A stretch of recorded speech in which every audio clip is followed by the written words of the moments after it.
Questions without notice. The Leader of the Opposition. My question is to the Prime Minister. All of our staff, regardless of which political party their MP belongs to, work incredibly hard and should have a respectful workplace. In Senate estimates yesterday, Senator Cash made disgraceful comments which cast aspersions on every woman working in this building. A number of Liberal MPs, to their credit, have publicly and privately repudiated these comments.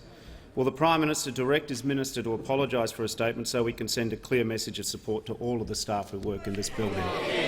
The Prime Minister has the call. Members on both sides. Thank you, Mr. Speaker. Mr. Speaker, all of us should show respect to the staff in this building, and indeed we should show respect to each other, although obviously, as we will see no doubt in the next 70 minutes, that principle can sometimes be challenged in practice. The honourable member refers to some remarks made by Senator Cash during a very heated exchange in Senate estimates.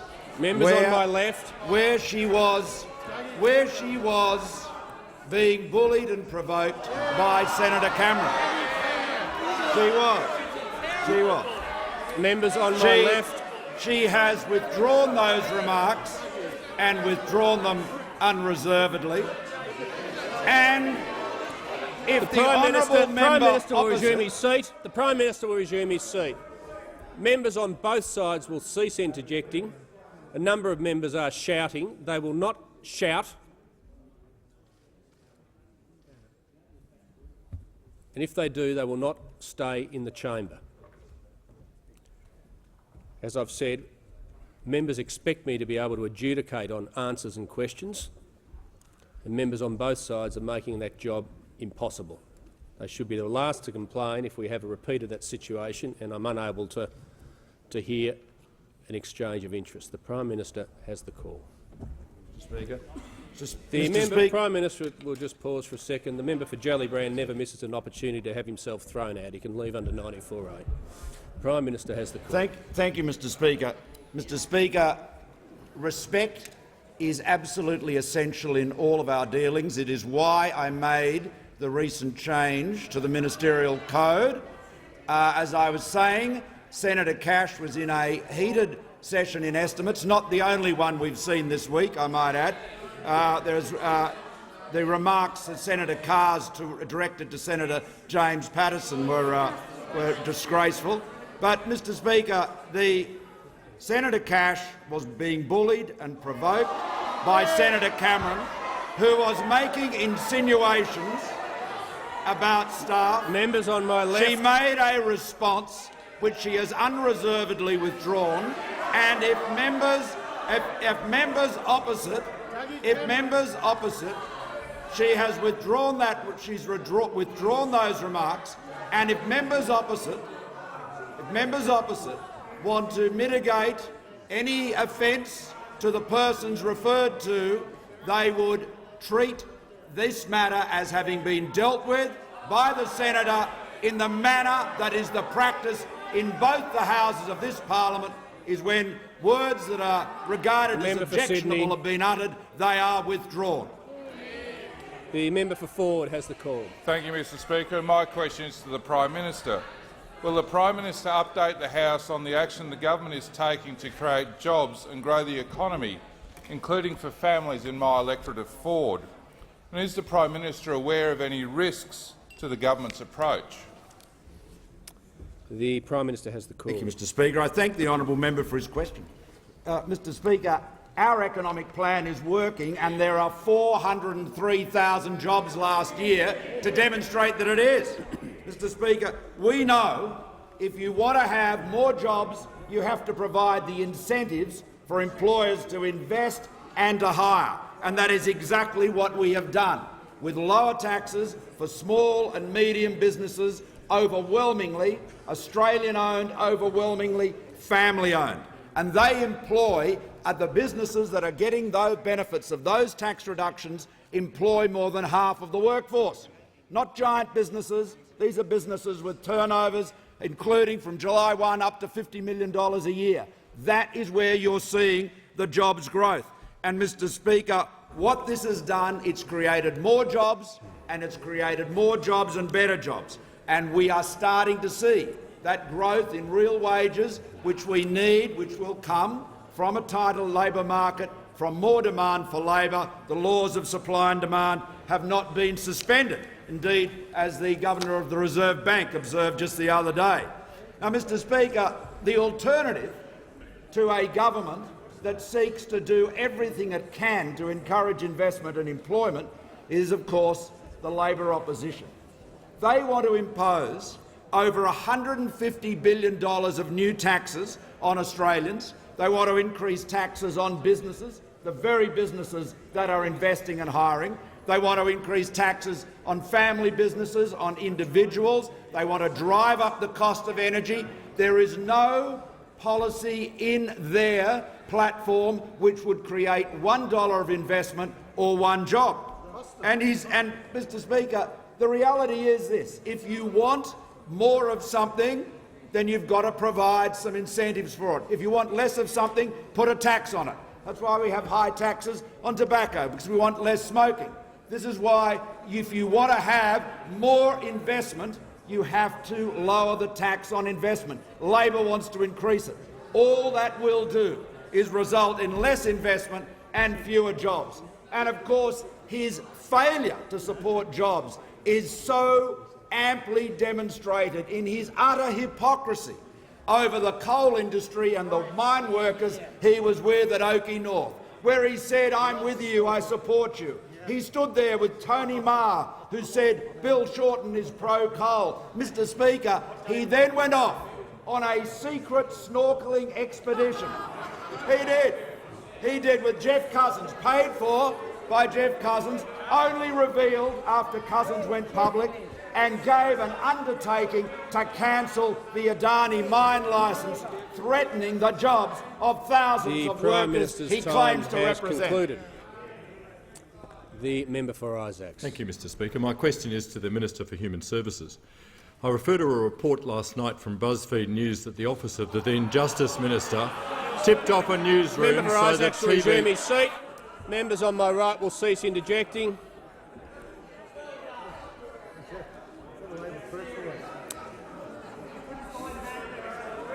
The Attorney-General will cease interjecting, and the Minister for Human Services will cease interjecting. Otherwise he won't be answering the question because he'll be out of the chamber before it's even asked. The member for Isaacs will begin his question again, the clock will start again, and members on my right will cease interjecting. Thank you, Mr Speaker. My question is to the Minister for Human Services. I refer to a report last night from BuzzFeed News that the office of the then Justice Minister tipped off a newsroom so that TV cameras turned up at the sites of AFP raids before the federal police even did. A spokesperson for the minister is quoted in that report as saying yesterday, quote, "Neither the minister or anyone in his office informed media outlets prior to the execution of search warrants." Is that statement accurate? Just before I call the minister, this is why I wanted to listen to the question carefully. I want to be fully satisfied that the question relates to the minister's current portfolio. I'll hear from the Manager of Opposition Business. In taking a point of order, Speaker, if I can quote from page 555 of practice. However, in a case when a minister has issued a statement referring to earlier responsibilities, a question relating to that statement was permitted, and it's only on that basis that the question refers. Okay. Yeah, no, in that context I'm satisfied the minister can answer the question.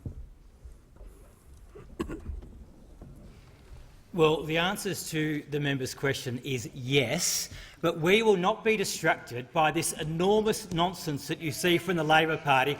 The actual issue here, of course, we are talking about search warrants that were executed in relation to a raid on the Australian Workers' Union that was looking at law-breaking when the Leader of the Opposition was Secretary of that union.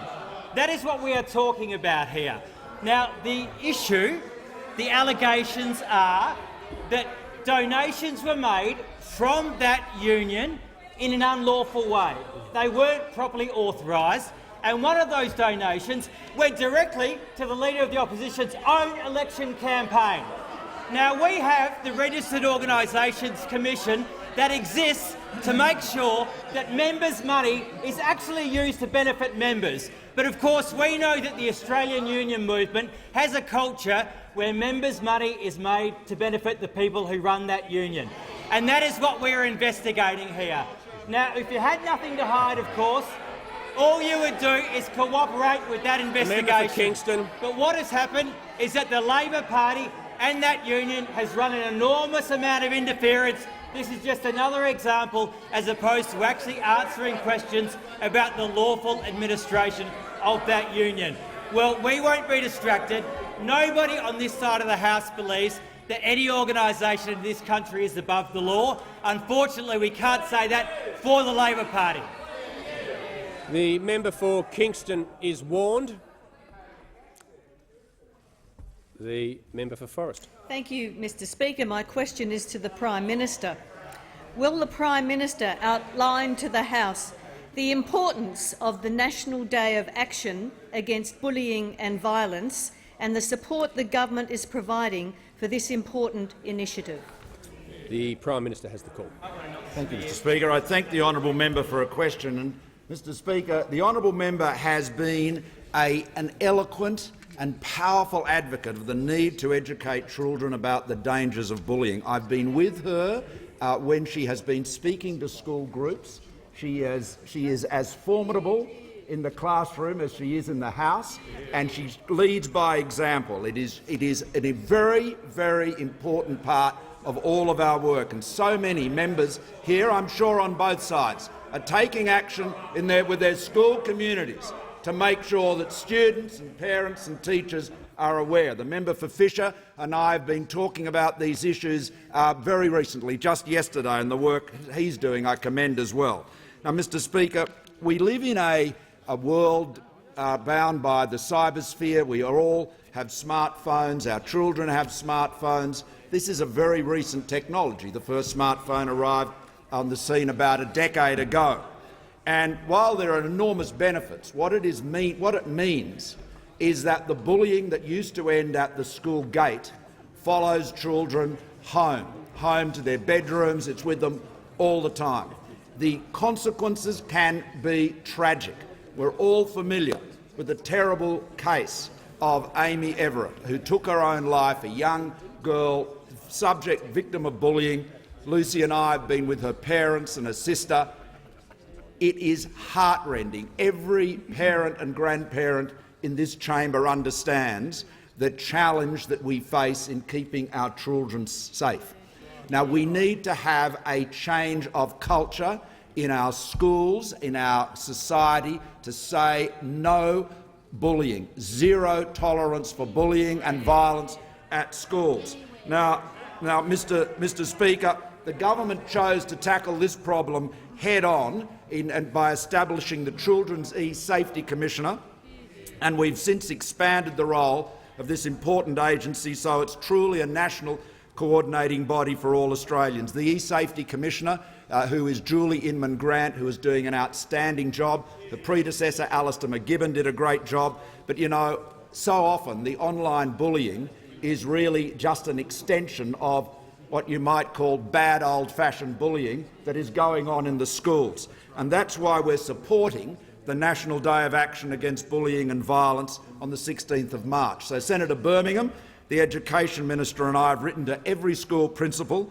in the country encouraging them to participate in this important initiative. So far, more than 2,300 schools have signed up. It's time for all of us to take a stand. It's time for all of us to say no to bullying. We have a responsibility as parents and grandparents to set an example for our own children and to ensure that our kids are safe from bullying and violence at school or online, wherever they may be. The Leader of the Opposition on indulgence. I wish to associate the opposition with the remarks of the Prime Minister just then. I congratulate the Prime Minister on the initiative of writing to school principals. Parents raise the scourge of bullying with me in all my forums that I attend. Parents are concerned it's not just cyberbullying, but it's what can happen to their kids at school. A parent's worst nightmare is not being able to protect their kids. Bullying is a tremendously disempowering experience, and I congratulate him on his initiative. The member for Isaacs. Thank you, Mr Speaker. My question is to the Minister for Human Services, and I refer to his previous answer. The statement from his spokesperson yesterday said that, quote, neither the minister or anyone in his office informed media outlets. So why does the report state, quote, the journalist said their TV newsroom received a phone call from Keenan's office an hour or so before the raids. The caller identified themselves by name to the newsroom and specifically said they were phoning from Keenan's office to make sure there would be cameras outside the union offices. Does the minister stand by his spokesperson's statement? The minister has the call.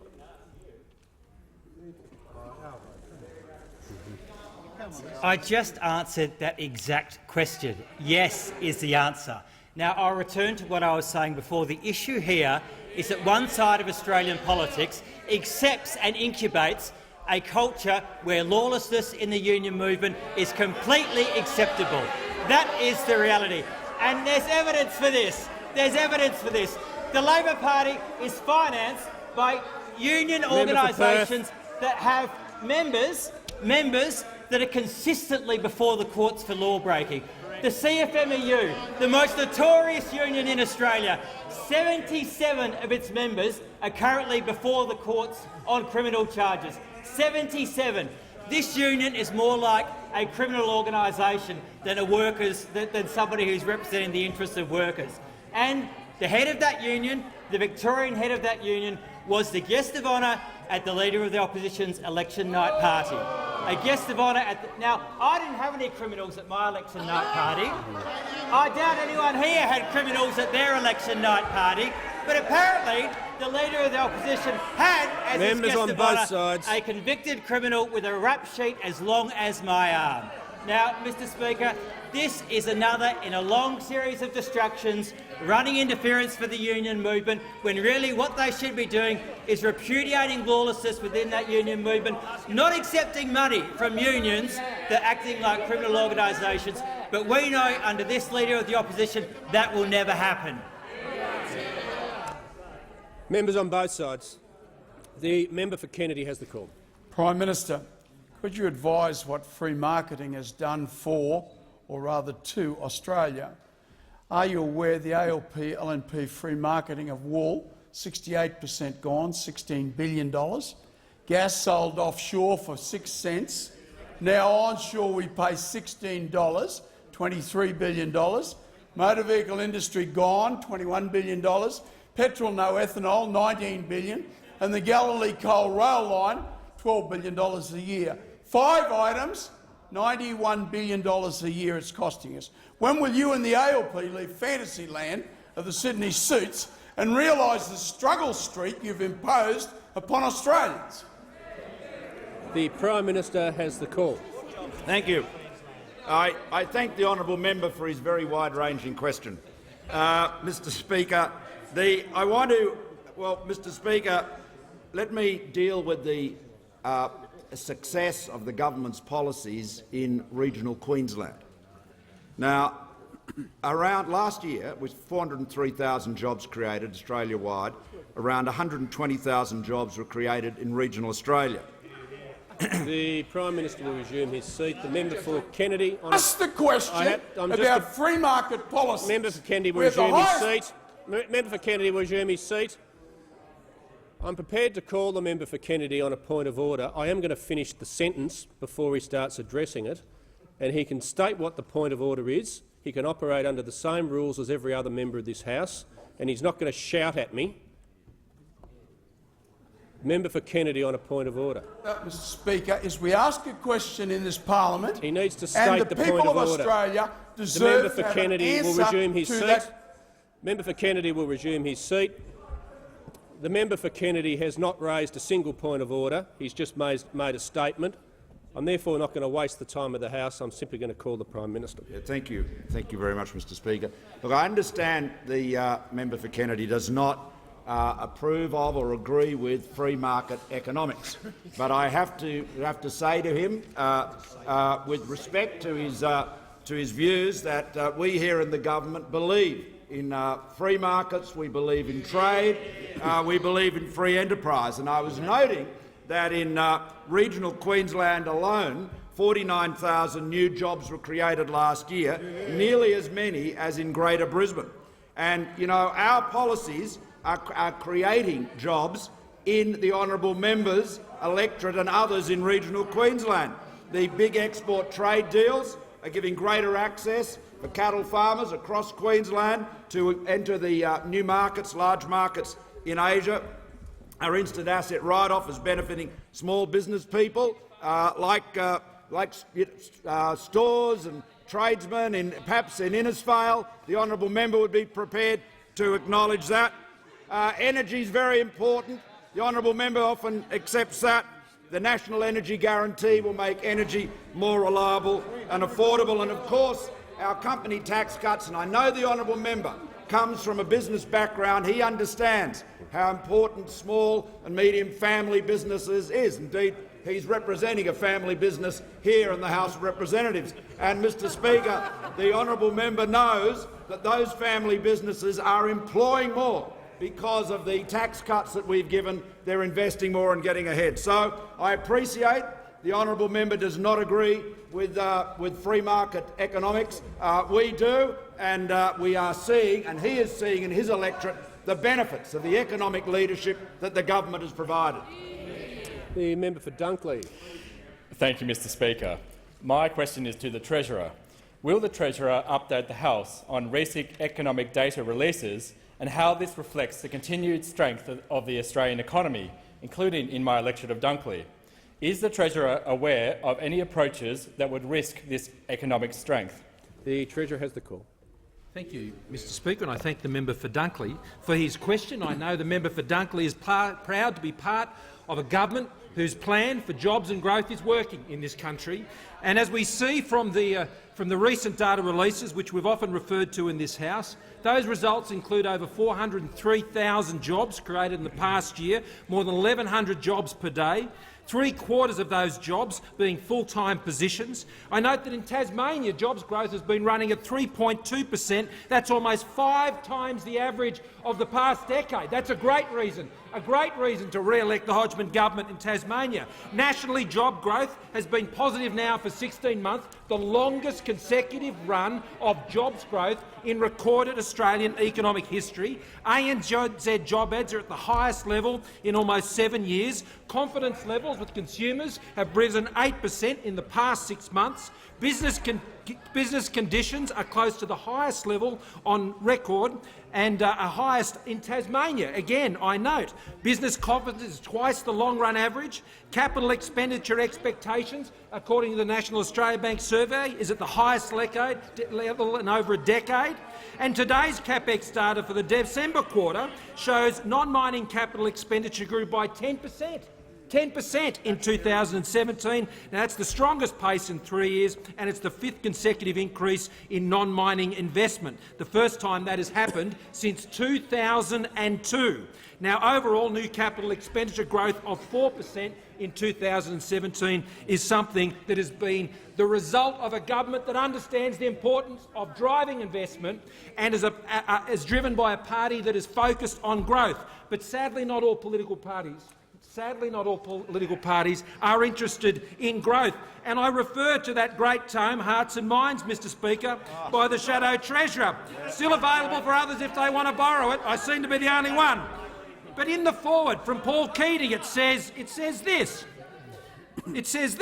not all parties embrace economic growth and instances the manifesto of the Greens in turning its back on it, Mr Speaker. Well, how things have changed. Because the Shadow Treasurer has now become the very thing he warned against in being a party and in a party that is more focused on the politics of envy than in the economics of economic growth, Mr Speaker. Bob Hawke is known for being able to chug things down, Mr Speaker, but if he was forced to chug down the almond lefty economics, I'll try it again, Mr Speaker, the almond latte lefty economics, if he had to chug that down, Mr Speaker, in the way that the leader of the Labor Party today is, Mr Speaker, Bob Hawke would be spewing. The member for Isaacs. Thank you very much, Mr Speaker. My question is to the Minister for Human Services, and I refer to the minister's previous answers and to the statement from his spokesperson yesterday that, quote, neither the minister or anyone in his office informed media outlets prior to the execution of search warrants. What steps did the minister take to substantiate the claim made in that statement that no one in his office informed the media before the execution of search warrants?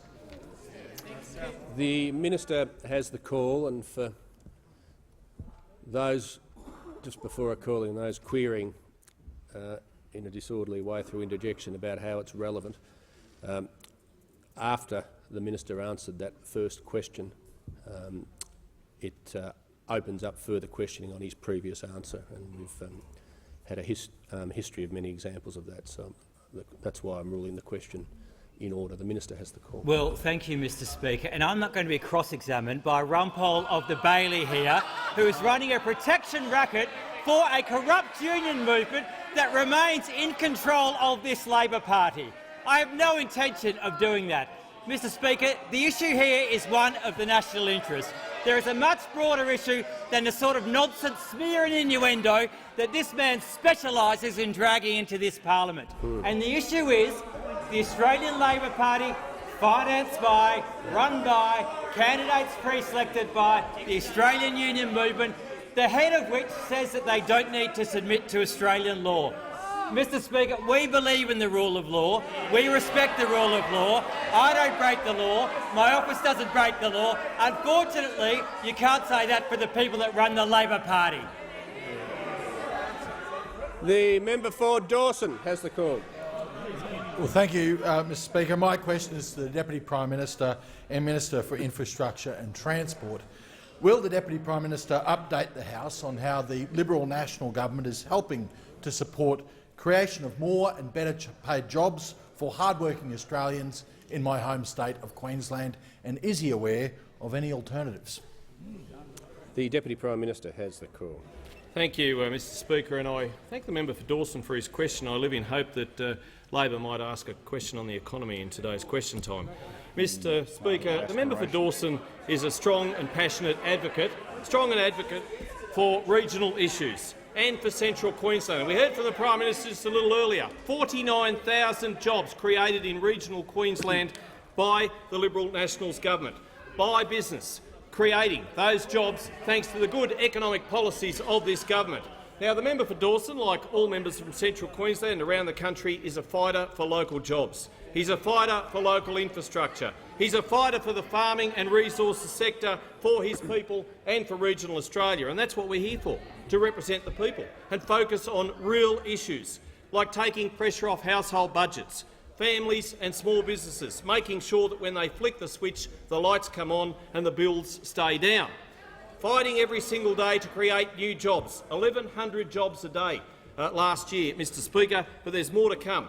Now, yesterday I spoke about the Adani Carmichael coal mine project and its related jobs. Construction, more than 10,000 direct and indirect jobs. In operation, it will create more than 15,000 direct and indirect jobs. Thousands of workers in Rockhampton in the member for Capricornia's seat, in Townsville in the member for Dawson and the member for Herbert's seat, supporting remote workforces, millions of dollars pouring into local economies. The member for Dawson is supporting and fighting for jobs. Is the member for Herbert on her website? It says a strong voice for Herbert. Well, I ask the member for Herbert to use her strong voice and to convince the member for Maribyrnong that these jobs are important. These coal mining jobs are vital. She should get him to get both his faces up to Queensland and tell the truth. Does he back the resources sector? Does he support local jobs in Herbert, in Capricornia and in Dawson and throughout central Queensland? But don't take my word for it. Queen's Labor Resources Minister Anthony Lynham said just yesterday the Indian conglomerate's project had leapt more than environmental hurdles than any other resources project. He said Adani has had the green light since June last year and we support it and we want it to go ahead. The Queensland government says it's time and time again, let's go. He goes on to say, all I can say is that there are over 230 conditions. I've never seen a resources project so heavily conditioned than this resources project. Mike Brunker, a former coal miner and CFMEU official who fell just 400 votes short of winning the Queensland state seat of Burdekin at last November's election, said locals were sick of Mr Shorten having it both ways on Adani. He said people up here believe they're being sold out by Labor. That's a CFMEU official, Mr Speaker. They believe the Labor Party should be there to support and create jobs. Should be there to support and create jobs. That's what we're here for. That's what the member for Dawson is certainly doing, and I call on the member for Maribyrnong to do the same. Concluded. I'd just like to draw the attention of the House that we have present in the gallery this afternoon a great friend of Australia, former Prime Minister of New Zealand, John Key. On behalf of the House, we extend a very warm welcome to you and the Prime Minister on indulgence. Thank you, Mr Speaker. All honourable members welcome Sir John Key, former Prime Minister of New Zealand and a great friend of Australia here. And as he surveys the dignified debates here in the House of Representatives, I can just discern a look of relief on his face. Welcome, John. Great that you're here. The member for Gorton. Thanks very much, Mr Speaker. My question is to the Minister for Human Services, and I refer to the Minister's previous answers. Did the Minister or his office at the time inform anyone other than the Office of the Prime Minister about the raid before the execution of search warrants, including but not limited to the Office of Minister Cash? The Minister has the call. Well, Mr Speaker, I'm not going to be cross-examined by him, and neither will I be cross-examined by him. And in fact, I won't be cross-examined by any of them, because they're not worthy. They sit here representing a party in this place infected by the corruption of the union movement, and this is just a continuation of that protection racket. I've answered the substance of the question. I won't be repeating it. End of story. The Minister's concluded his answer. The Manager of Opposition Business on an inventive point of order. Thanks, Mr Speaker. If the opposition can't ask questions for view of it being cross-examination, should we continue with question time ever? Because surely that's the point of it. Well, I'm going to continue with question time. Manager of Opposition Business will resume his seat. If the Manager of Opposition Business doesn't wish to ask questions, that's his business. We're going to the next question. The member for Wide Bay. Thank you, Mr Speaker. My question is to the Minister for Trade, Tourism and Investment. Will the Minister update the House on what recent research says about the value of the Great Barrier Reef to Australia's tourism industry? What action has the government taken to protect the reef so that Australians and visitors alike can enjoy its serenity? The Minister for Trade and Investment. Thank you, Mr Speaker. And I thank the member for Wide Bay for his question. We are very focused on making sure that Australia's iconic Great Barrier Reef is enjoyed by international and domestic tourists from around the world and from around Australia. I mean, there are very few examples that reach the same iconic status, Mr Speaker, as Australia's Great Barrier Reef. And we know people will go to great lengths to visit Australia's Great Barrier Reef because it really is a draw card to bring them there. I was particularly pleased that there has been a whole-of-government approach to make sure that we look after the Great Barrier Reef. The Minister for the Environment recently announced a $60 million investment to secure the viability of the reef and make sure that we protect it in the future. And I've been very pleased that it's part of our $2 billion Reef 2050 plan, because we take very seriously ensuring that we protect the reef, look after the reef and recognise that the Great Barrier Reef is responsible for many, many jobs. And we know that this campaign's working. We are welcoming record numbers of tourists, staying a record amount of time and spending a record amount of money. And as a coalition, we are providing record funding to Tourism Australia. As part of our Tourism Australia campaign as well, we are seeing that there's a lot of tourists very interested in going to the Great Barrier Reef. And I took the time to have a bit of a look at some of the specials that are online. There's some great pricing on tourist visits to the Great Barrier Reef, Mr Speaker. For those members that are interested, you can get a flight from Melbourne to Cairns with Qantas for $285. You can stay at the Cairns Shangri-La for $205 a night. You can't go past a visit to the Great Barrier Reef with wavelength reef cruises for $239.50. But I've got to say, Mr Speaker, I found a website that offers even cheaper prices than those that I've found online. It's not Webjet, it's not Flight Centre, it's actually aph.gov.au/register. And on that, you can find some links to some fantastic specials, because the Leader of the Opposition, Mr Speaker, he can get the best price that you can possibly get for a visit to the Great Barrier Reef. But let's not forget that not only did he get a hotel upgrade, not only did he get a private jet to the Great Barrier Reef, not only did he enjoy a personal tour of the reef, but he did so at the expense of Jeff Cousins. And people can rightly ask, but surely there was a price. We know this guy didn't pay anything, but surely there was a price. And I'm afraid to say, Mr Speaker, that there was a very hefty price indeed. And that's the price that will be paid by the blue-collar workers in our coal industry, the people that this guy will sell out all day long, every day. He gets his free snorkel, the Great Barrier Reef, and his free private jet. He goes along and he pretends he's a mate of the coal workers. But the simple fact is, Mr Speaker, that the Leader of the Opposition and the Australian Labor Party have sold out Australia's workers. Has concluded. The members for Moreton and Perth are warned. And the member for Gorton has the call. Thank you very much, Mr Speaker. My question is to the Minister for Human Services, and I refer to the Minister's previous answers, particularly the last one. Did the Minister or his office at any time prior to the AFP raid inform anyone other than the Office of the Prime Minister about this raid, including but not limited to the Office of Minister Cash? The Minister has the call. Mr Speaker, that is exactly the same question as the previous one that I've just addressed. The truth is, an allegation has been made. I've completely rejected that allegation, and I'm not going to sit here and be cross-examined by a Labor Party that refuses to address the central issue here.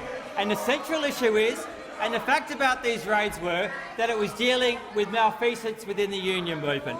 Now, these are the first questions I've had as the Minister for Human Services from the Labor Party.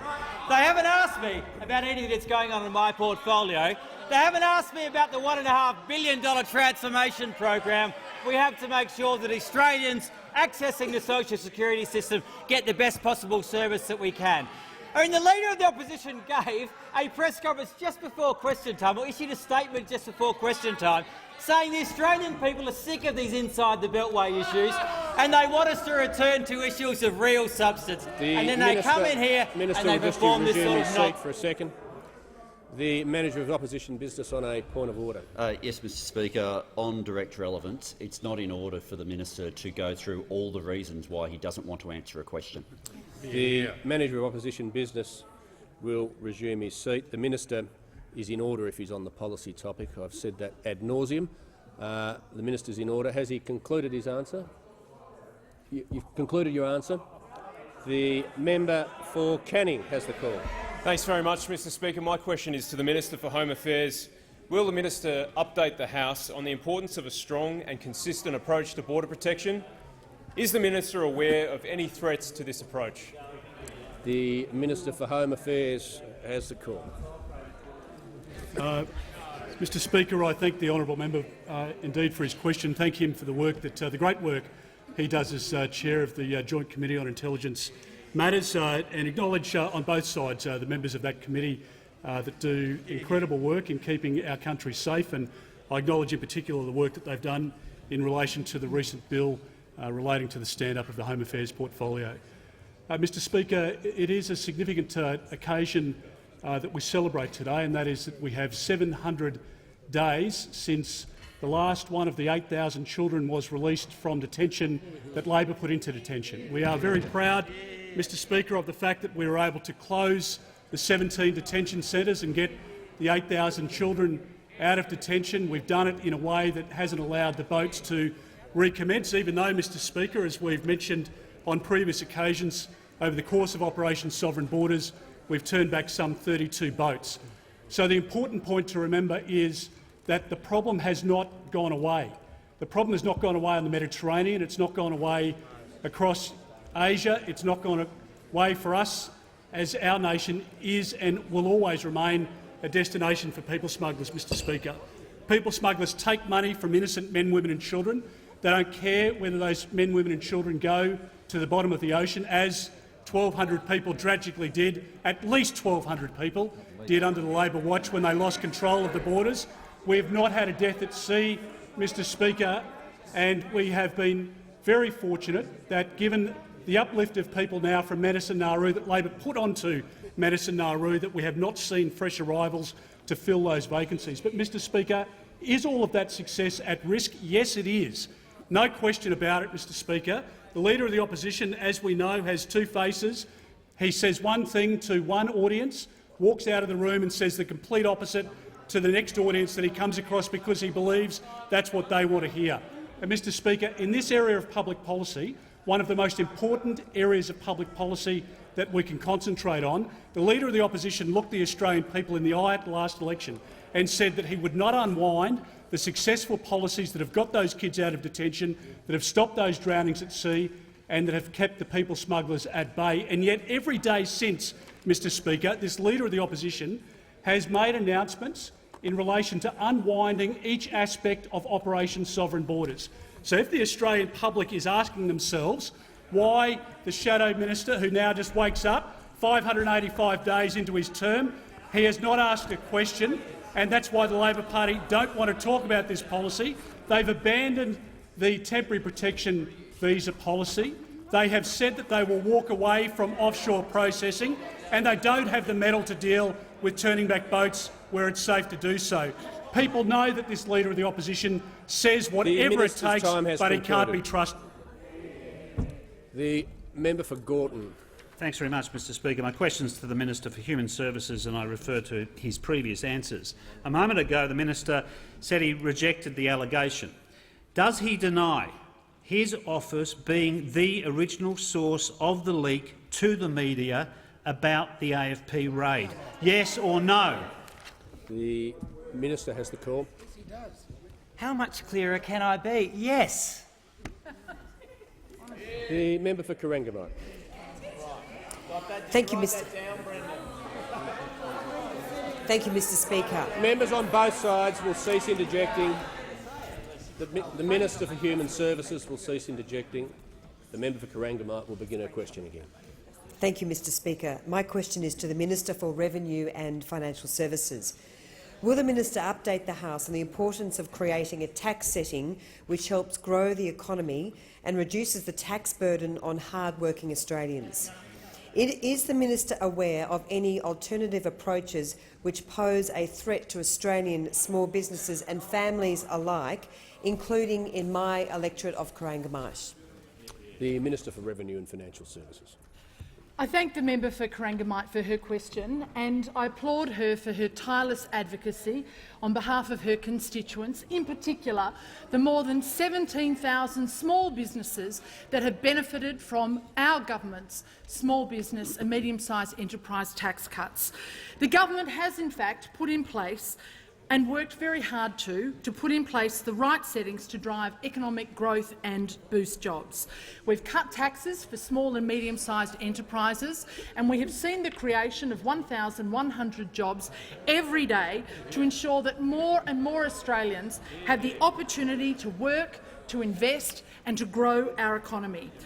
But we know that Australia does need to remain competitive, and we have to do that with our tax system if we are to drive jobs and growth, to remain competitive in a globalised marketplace. And so our government will continue to fight for our enterprise tax plan that will deliver the jobs, the increased wages and the economic expansion that we require. Now, the Leader of the Opposition claims that he supports small business tax cuts, but he would in fact raise taxes for small businesses with a turnover of between $2 and $50 million. Now, you see, the Leader of the Opposition has a problem. He has a problem with this thing called authenticity. He claims to be a big supporter of women, yet this morning we see reports by Jenny George, the first female president of the ACTU, who has chastised him for being part of a boys' club that is, of course, still his factional power base. In his interview with GQ, when he was asked about Julia Gillard, he said, "I've always been a supporter of hers. I wonder if he told her that before he stabbed her in the back." Now, we have seen revelations documented in The Australian this week in which the Leader of the Opposition promised the millionaire Jeff Cousins at least half a dozen times that he'd kill off the Adani coal mine before he promptly suggested to the good people of Queensland last week that there is a role for mining in Australia, there is a role for coal in Australia. Now, Mr Speaker, he is apparently an eco-warrior in inner-city Melbourne, but he is the miner's mate when he is in North Queensland. He's frozen out women as a union leader, but now he wants to play Mr Feminist on the pages of GQ magazine. He was all for reducing company tax cuts when sitting in the boardrooms around the country, but he is against company tax cuts when he turns into a get-up groupie. You see, this Leader of the Opposition is completely two-faced. The Minister's time has concluded. That level of interjection was too loud, as members know. The member for Perth had been warned. He was one of the louder interjectors. He can leave under 94A. It's pretty simple to follow the sequence here, but it's lost on some people. The member for McMahon has. Thanks very much, Mr Speaker. My question is to the Treasurer. Can the Treasurer confirm the government's making around 1.5 million Queenslanders pay more income tax every year while giving big business a $65 billion tax cut? The Treasurer has the call. Thank you, Mr Speaker. What I can confirm is that this government is going to make sure that the NDIS is fully funded. Correct. That's what this government is going to do. And this is something, Mr Speaker, this is what the Shadow Treasurer said when the former government increased the Medicare levy as a way to part funding the NDIS. And I quote him. This is what he said. "We took that proposal to the Productivity Commission. They gave a report on how it should be done. We did have to pay for it, increase the Medicare levy.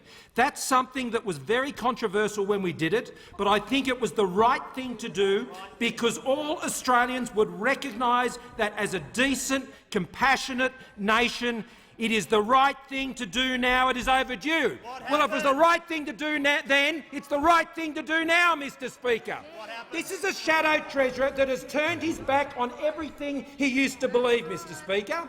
He has completely wilted in the face of the pressure from the Labor left, Mr Speaker, and his own leader, who has forced him to turn his back on his previous positions. If he can't stand up to the Leader of the Opposition or the Deputy Leader of the Opposition, Mr Speaker, what good is he, Mr Speaker? This is a man who used to believe something, and he has been completely brought to the position of recanting humiliation as a Shadow Treasurer, Mr Speaker. That's why he can't be trusted with the nation's finances, because whatever he used to believe, it doesn't matter, Mr Speaker, because he hasn't got the ticker to stand up to this Leader of the Opposition, to that Deputy Leader, and whatever other pretender on that side there is to the leadership of the Labor Party. He cannot be trusted to hold a position and hold to his convictions and his beliefs on the economy.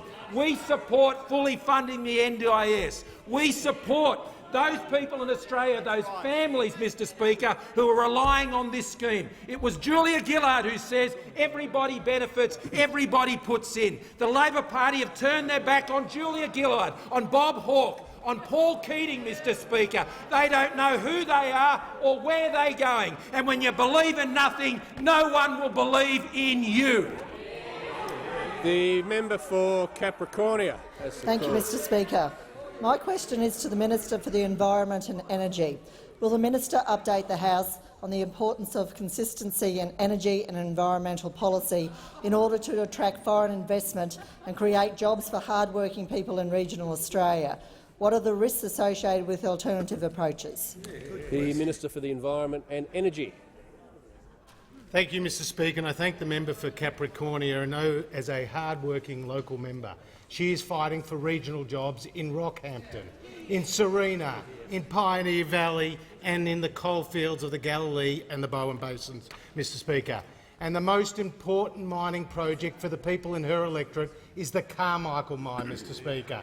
And that is why 8 mayors, Labor mayors, Conservative mayors, signed this open letter in support of the Carmichael mine. The mayors of Rockhampton, the mayors of Mackay, the mayors of Whitsunday and the mayors of the Isaac Regional Council. Now, these mayors, these local communities have not wavered in their support for the Carmichael mine, despite the rigorous environmental processes, despite the legal challenges, despite the personal tax. They haven't wavered in their consistent approach for this mine.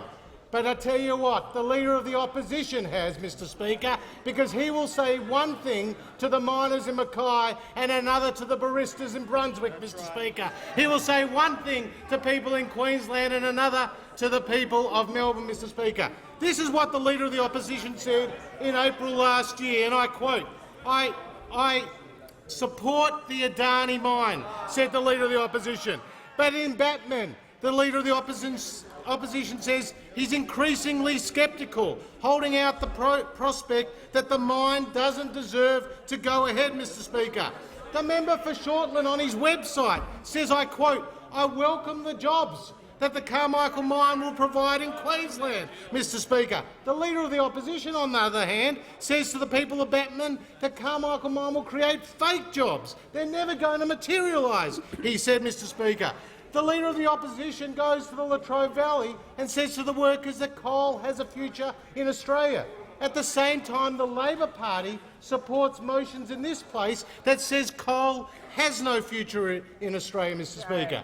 The Leader of the Opposition tells Pauline Hanson that he supports the coal industry. The Minister will refer to senators by their correct Then the Leader of the titles as well. Opposition will tell Jeffrey Cousins— I was referring to Senator Hanson, actually. The Leader of the Opposition will tell Jeffrey Cousins that if Labor gets to government, they will revoke the Carmichael licence, Mr Speaker. Now, we know the importance of consistency in policy, consistency in economic policy, the consistency in energy policy, consistency in environment policy. That is why we have created nearly 1 million new jobs since coming to office, Mr Speaker. The Leader of the Opposition might be increasingly sceptical about the Carmichael mine, but the people of Australia are sceptical of him.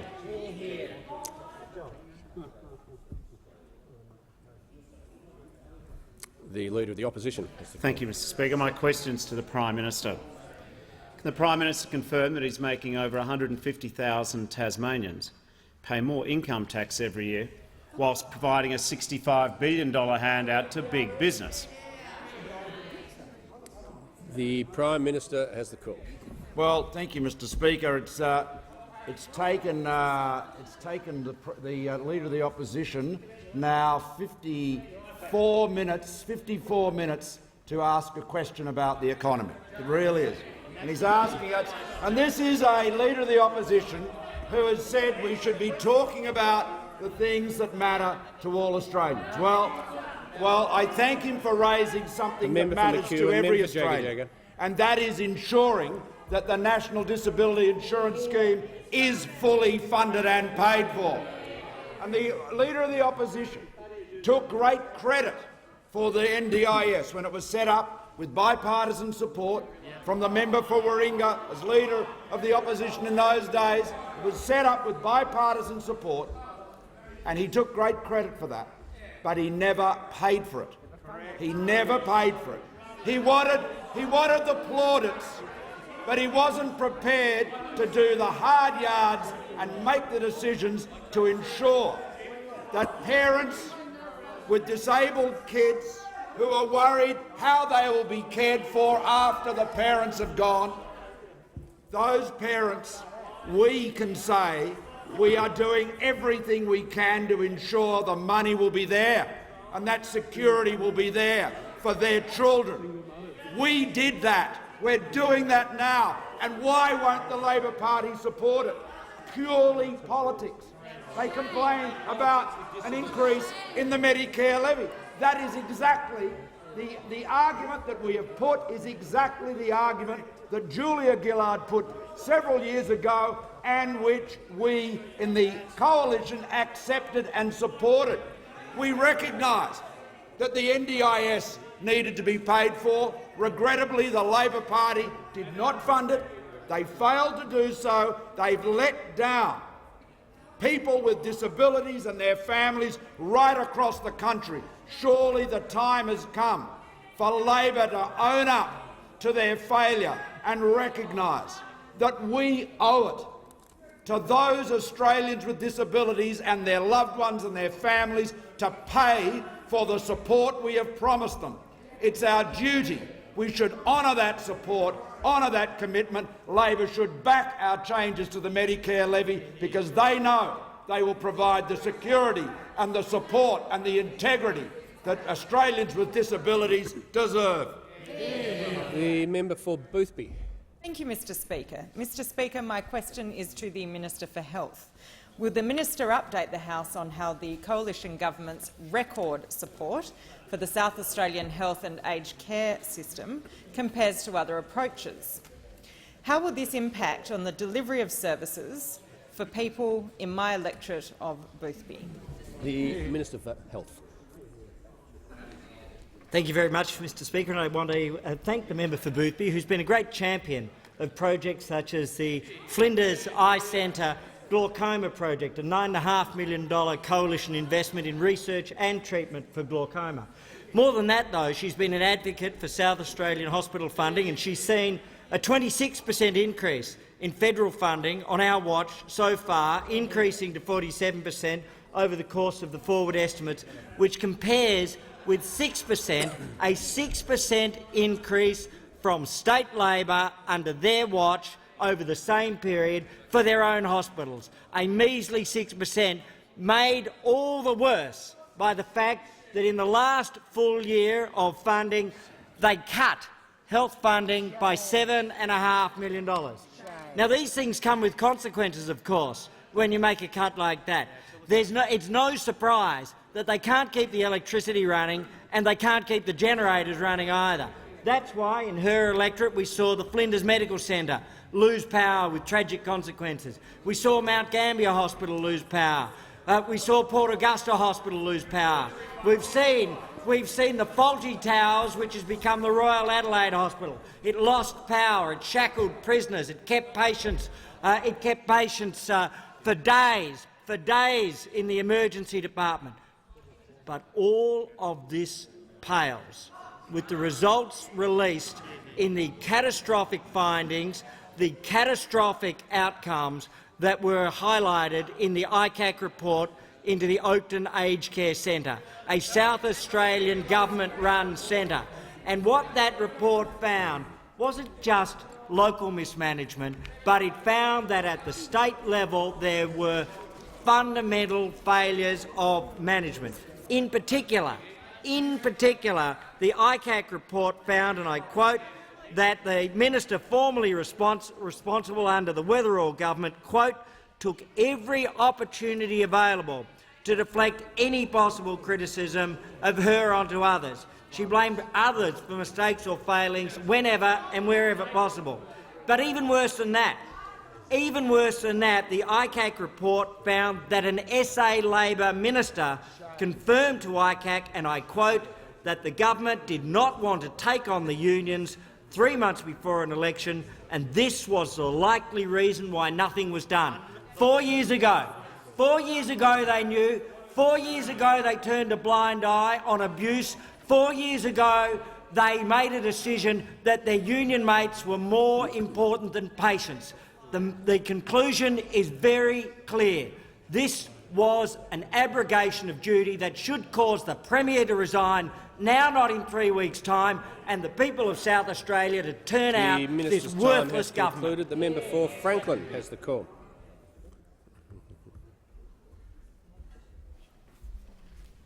Member has the call. Thank you, Speaker. My question is to the Prime Minister. Can the Prime Minister confirm that Tasmanians will be among the hardest hit by the government's increases to income tax, with 80% of Tasmanian taxpayers having to pay more tax every year? Why is this Prime Minister slugging over 80% of Tasmanian taxpayers with more income tax every year while giving a $65 billion handout to big business?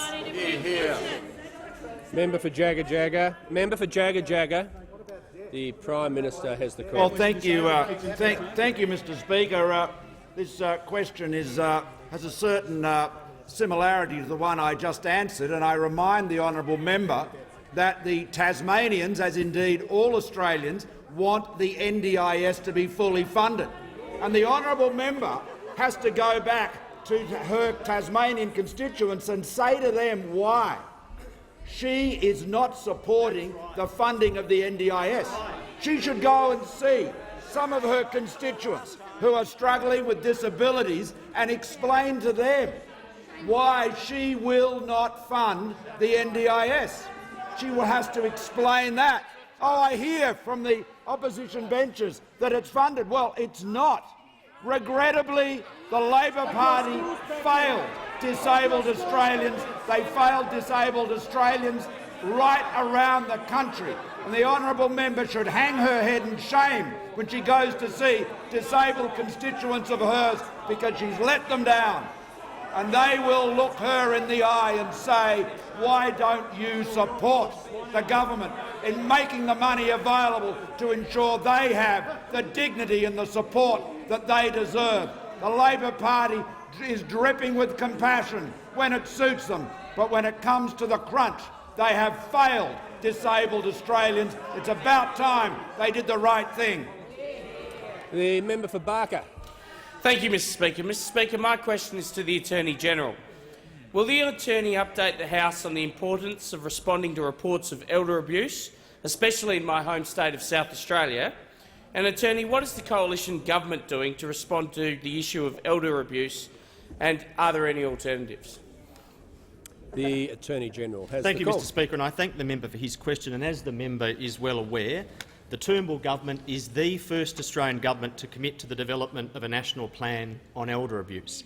And that started with the PM's commitment of $15 million to ensure that we understand the nature, the extent and the prevalence of the problem and plan properly our responses. So the national plan will be designed to safeguard at-risk older people, to design and institute an Australia-wide system of nationally consistent and high-standard responses to protect the safety and rights of older Australians. And as to the need for that response on elder abuse, we can highlight that need by some of the recent events in South Australia, where yesterday families of people who suffered and indeed died in the South Australian Oakden facility refused to accept the Labor Premier's apology. And that is perhaps not unsurprising when you consider what the report uncovered. Multiple South Australian Labor ministers were found to be responsible. Their lack of awareness of what was going on in this facility was described as astonishing.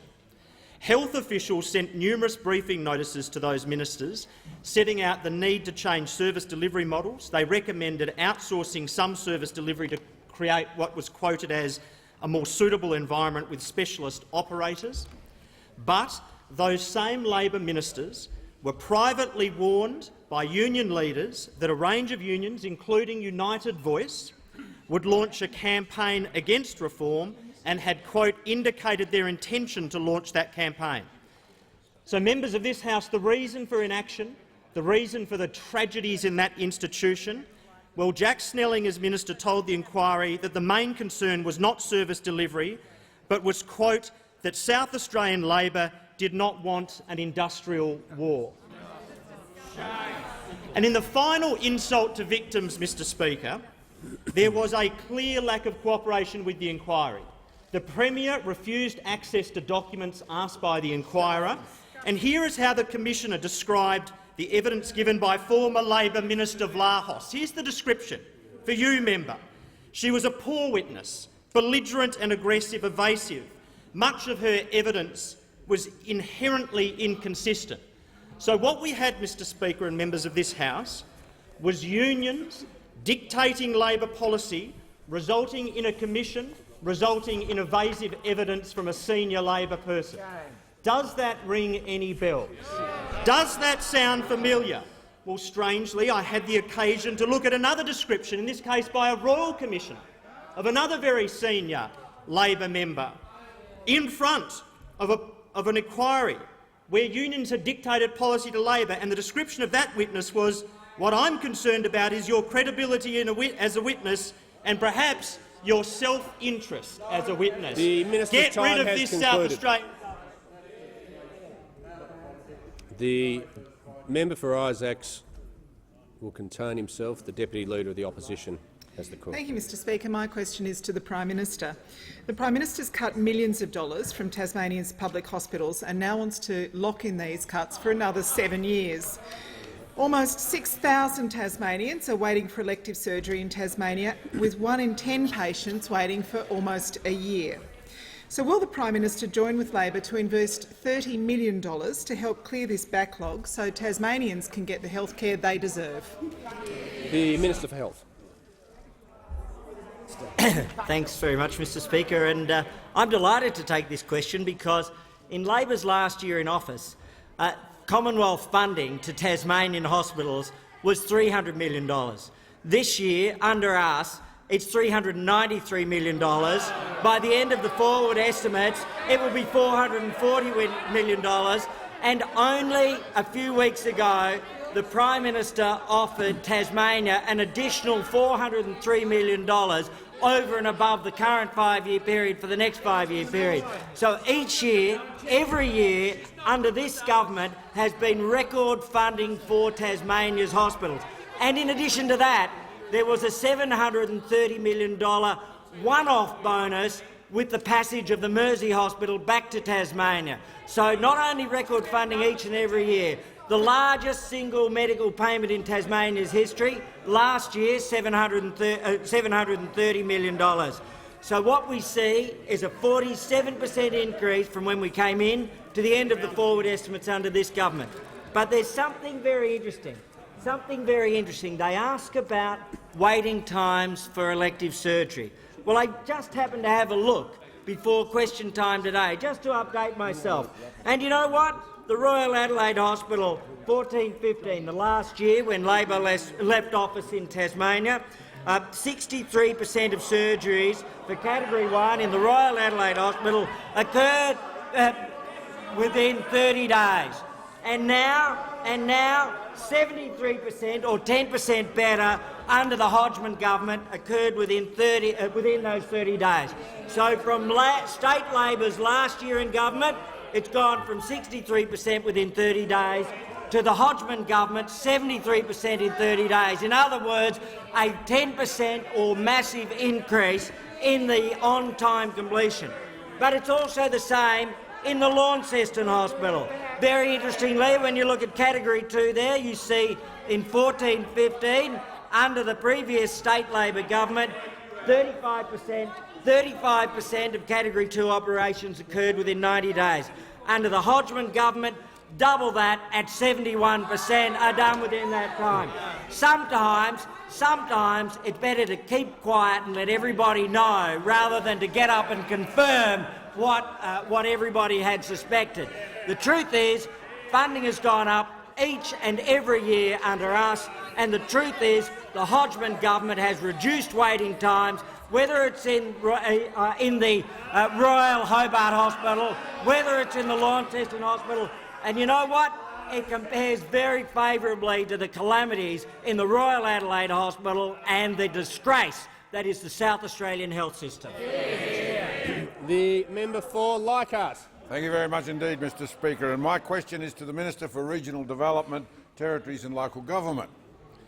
Will the Minister update the House on how the Coalition Government's regional job and investment package for North Queensland is unlocking job opportunities for hard-working Australians in my electorate of Leichhardt, and how does this compare with alternative approaches?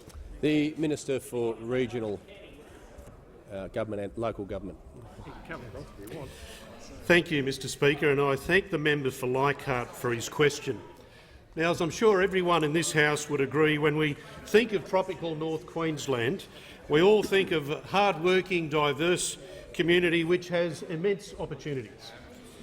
And the member's experience, the member for Leichhardt's experience, is as varied as those opportunities that exist in his home city of Cairns, Mr Speaker, and of course tropical North Queensland.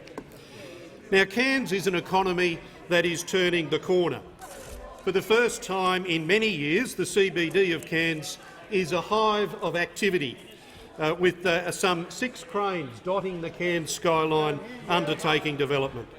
The Cairns Performing Arts Centre is responsible for one of those cranes, which was delivered thanks to $10 million from the Coalition and the advocacy of the member for Leichhardt. As the members said during my visit last week, the Cairns community has got a spring in its step and the confidence is returning. Mr Speaker, the member for Leichhardt proudly said in front of Mayor Bob Manning that Cairns is a community that it's got its tail up, he said. And the tail's starting to wag, he said. Cairns is underway. Now, this confidence is returning because the Coalition is certainly supporting more and better paying jobs.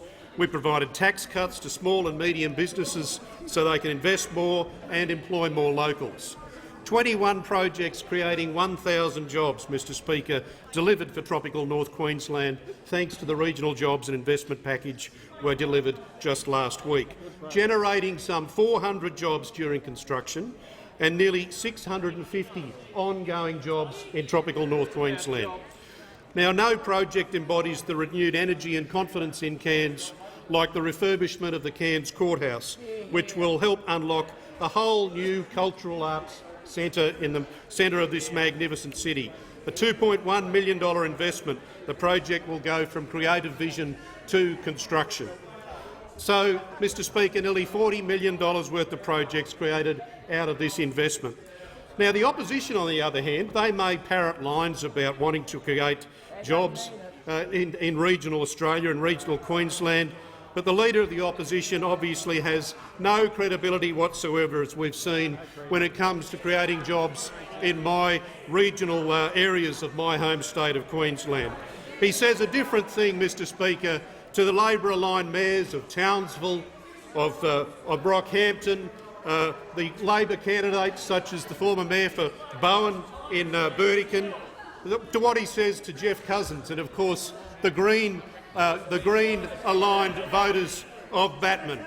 Mr Speaker, unlike those opposite, we're delivering jobs for regional Queensland. We won't shirk our commitment to do that, ever. The Prime Minister. Thank you, Mr Speaker. I ask that further questions be placed on the notice paper. I thank the Prime Minister.